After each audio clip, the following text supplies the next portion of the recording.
Okay, I'm going to show you my palette here. My dear wife, who's the camera person on this project, is gonna move the camera and come around and show you the palette. We'll talk about that. But if there are any complaints in the photo department of this film, they go directly to her, not to me. She's behind the camera. She's the real deal. All right. Okay, so she's gonna move the camera around over here. Jeannie's gonna she's gonna put a list of all these materials and all this stuff that I'm talking about. She's gonna put it online, so you don't have to remember any of this. You can just refer to the list online. That'll make it easier for you. First off, palette. It's funny that it's not funny. It's just interesting how, like so many painters, I've given lots of classes to different sorts of people, and everybody has their own little ways of doing things, and I have learned a lot, which I apply to my own work now, about how to use materials. For one thing, I use paper palettes.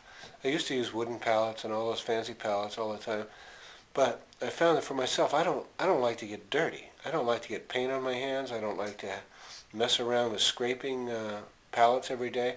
So I use paper palettes, white paper palettes. Some people use gray. I prefer the white. The reason for this is that I can clean up easily every morning. Whenever I want to start a new palette, I start fresh. Of course, you waste more paint that way, but I don't really care about that. I want the paint has always got to be fresh. It's got to be fluid. And depending where I'm at in the world, and the temperature, humidity, all that stuff, the paint dries at varying rates.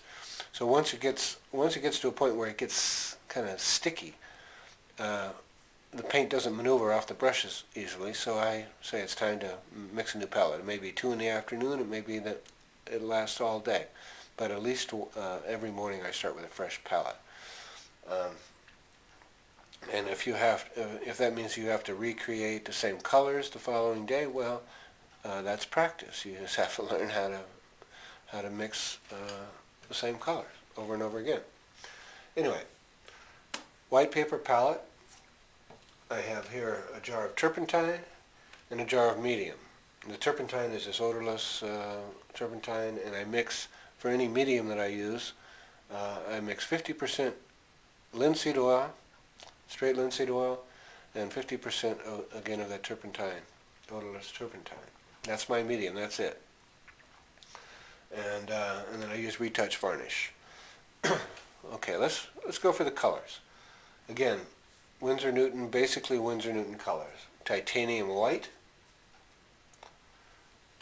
flesh tint, Naples yellow. Let me put a little pointer here so my hand isn't going away. Naples yellow, raw sienna, burnt umber, cadmium red deep, permanent rose, viridian, French ultramarine, black, lamp black. And this is a great old Holland color which I use just all the time. It's that purple gray sort of a color, purple violet. Just a wonderful cooling color that I use constantly. Okay, now I have these colors that I have out here. This is sort of my basic everyday palette. I can mix pretty much any color with these colors. I can paint anything with these colors. So I start out with this. If I run into something on a particular painting or particular thing I'm painting on a painting, I have a huge selection of colors that I can go to if I need to. But my basic palette is this one.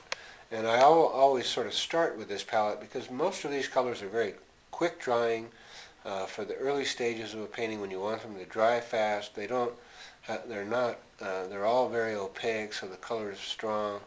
And these are a couple of these colors I might use in the glazing process later on, but right now these are just the basic strong opaque colors that I use for drawing.